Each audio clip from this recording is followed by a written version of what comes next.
السلام عليكم ورحمة الله وبركاته. وعليكم السلام. Monsieur Touré, donc kay gallo adi kita papa gallo. Orang nyawari Madinatul Munawwara.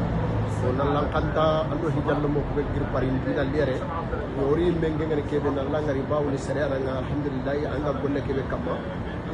Ame tongo nya kamma. Anga golle kebe kamma gari. Donc alinga Allah da alinga islamin inda.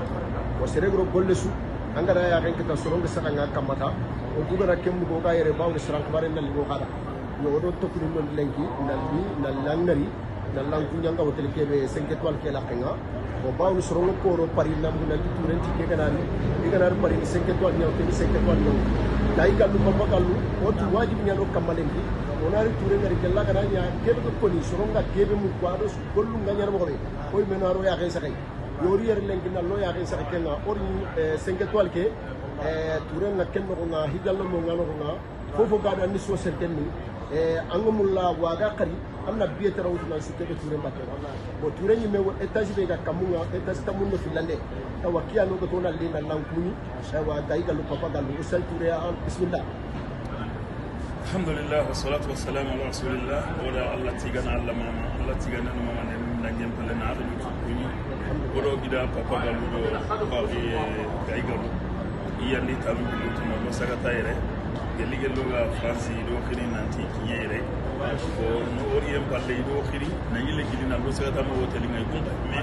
ido jama be gere kenge be o ken so ba ko yo kanu ngene no sino sarawo ganay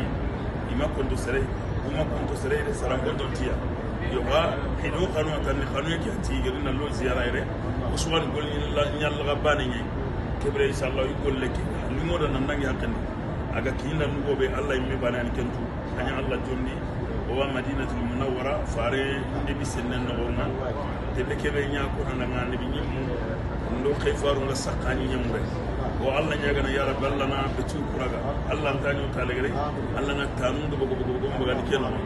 o kiani tanu nya galin ta qoro nya no sunto inshallah wa ko kuran ge ziar fi nyamura allah na kan nyamura inshallah bismillah so ni gondi ya kan na dem ni ko law asante emission turen kubare ada mission ni karapade turen islam islam dego turen ogera won de kebe yere ke medina bala seben na bakamba so islam ni yaga na sonno men khawena nyaga tibula bawno allah farin shelo ne mangama da fi shay ko bagal ni mission ni karamu masu ko mi ko meke Fatima daga sabbe ko meke ke ko meke bare ngai ku be ni de ko meke ka jambe be ni ya so ko fayya kamla to ka kebe be studio ko grotari fili na tu be sakata ken te mande ahora ko da yeba ala silama ada allah kadre ada group kolle kebe aga brotin number aga brotin to monya tuna bi shagay aga bi shagina ko ko dure wajibi gala ngana to orna ya fulani travel wajibi apa kan dawka len ko fulani ni me gam magana ka suba ka gam magana ka